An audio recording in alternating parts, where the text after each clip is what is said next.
Hello mga kapatid, bago lang tayo natapos, no?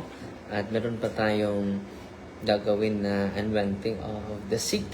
Ang dami mga tao na pumupunta sa atin ngayon, sa ating office. At ito yung isi-share ko sa inyo. Saint of the day mga kapatid. So in-exercise natin, si Father Salon 3, akin ay 6. Kanina pang umaga tayo nagsimula. So, Saint of the Day, ang santo natin ngayon, si Saint Vincent Palute. Ito yung babasahin natin, yung kanyang buhay. Sa taong 1795 to 1850. So, matagal na po. Medieval saint po siya. Was an Italian Roman Catholic priest, mystic, and founder of the Society of the Catholic Apostolate and the Union of the Catholic Apostolate. He was a visionary proponent of lay involvement in the church and is recognized as a forerunner of modern Catholic action. So siya ang nag-highlight sa importansya sa lay apostolate, sa mga laigo na maging parte sa apostolate ni Kristo.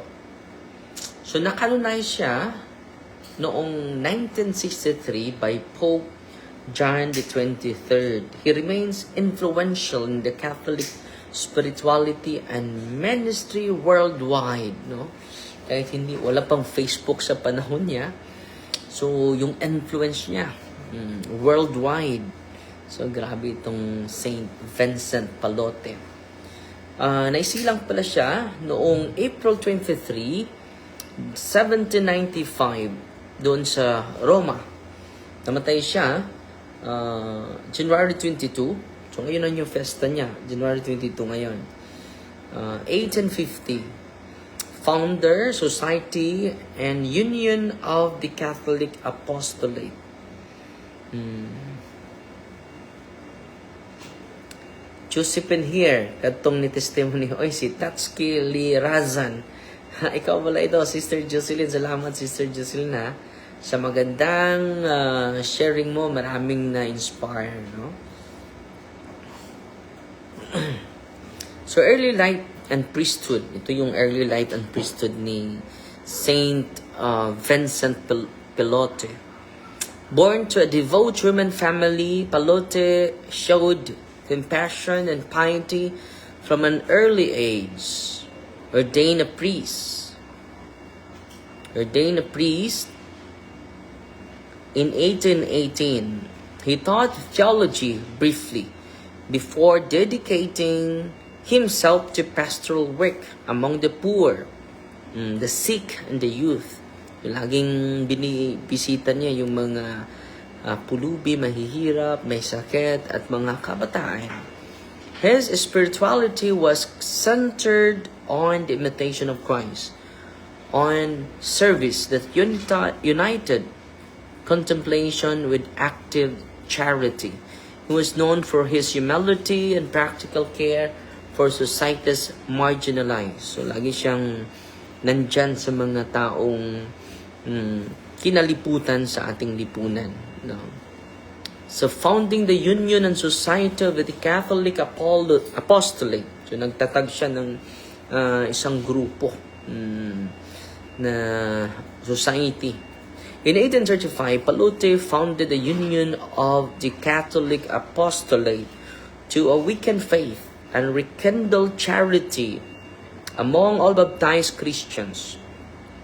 Lay and clergy alike, he believed every person shares responsibility for evangelization. So, in-empower niya yung mga laigo. Hindi lang kaming mga pare ang mag-evangelize, pati din kayo. No? Ganda, no? So, kayo na nandito, nakikinig sa atin, parte tayo sa apostolate ni Cristo. Hindi lang natin ibigay lahat sa mga pare. He believed every person shares responsibility for evangelization. Tayo po, responsibilidad natin yan. Hindi lang yan ni Father Darwin ha, tayong lahat na nakikinig ngayon. From this union emerged the Society of the Catholic Apostolate or Palutins or Pauline, yung mga tagasunod sa kanya. A community of priests and brothers dedicated to missionary and educational work. So, grabe itong sakripisyo ni Saint Vincent Pallote. Ang kanyang vision and influence, Pallote's inclusive vision anticipated later church developments, particularly the emphasis on lay co-responsibility affirmed at the Second Vatican Council. So, itong ini-empower niya, mga kapatid, ay naka-influence sa Second Vatican Council.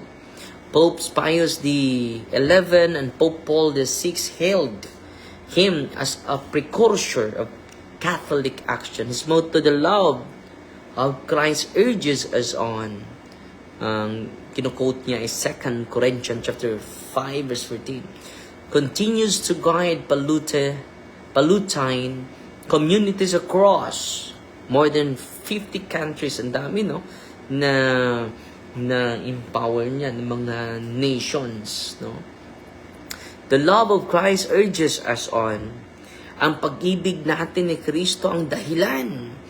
Bakit dumagawa tayo ng mga kabutihan? No? Vincent Pallote died in Rome on January 22, 1850. Kaya nga ngayon yung fiesta niya. At the Church of Santissimo Salvatore in Onda, where his remains rest. His legacy endures in religious and lay organizations committed to faith renewal, universal charity, and collaboration among all members of the church. So, grabe itong empowerment niya. At ito yung mga magandang sayings niya, mga kapatid. Marami tayong matutunan nito. Remember that you are nothing, can do nothing, have nothing. No, yan ang sabi niya. Remember that you are nothing, can do nothing, have nothing. So, wala tayong ipagmalaki sa mundong ito. Our origin is nothingness. No? A call to humility and total dependence on God. Lahat ng nasayo ay hindi po yan sa'yo. Grabe, no? The true apostle seeks nothing but the glory of God and the good of the souls.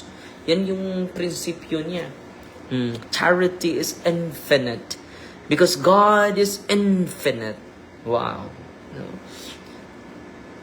Everyone is called to be an apostle. This is central to his mission. Holiness and apostolate belong to all, not only to clergy. Yan ang sabi niya. Ano pa? Do all you can to inflame the world with divine love. So, gawin mo, no? Upang ang mundo ay mag-aapoy, no? Sa banal na pag-ibig ng Diyos. God is infinite mercy. Infinite, walang katapusan po. Infinite nga eh. Trust Him without limits. Anong gawin natin? Trust Him without limits. Humility is the foundation of all virtues. Yan sabi niya. No? The smallest act done for the love of God is of immense value. Totoo po yun. Okay?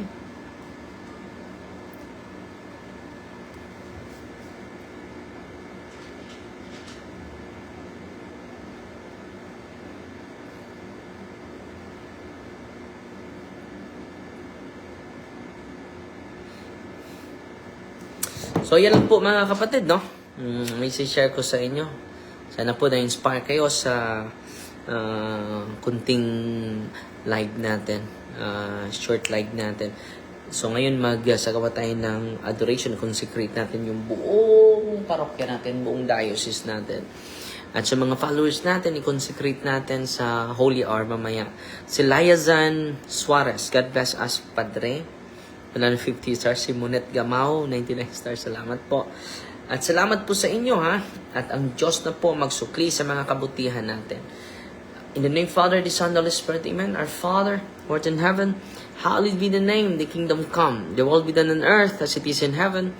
Give us this day daily bread, and forgive us our trespasses, as we forgive those who trespass against us. And lead us not into temptation, but deliver us from evil. Amen. Hail Mary, full of grace, the Lord is with you. Blessed are you among women, and blessed is thy fruit of the womb, Jesus. Holy Mary, Mother of God, pray for us sinners now and the hour for death. Amen. In the name of the Father, and of the Son, and of the Holy Spirit. Amen. So, fight Team Maria and attacks of thee with a humble heart. Salamat tayo ni Yami Lin.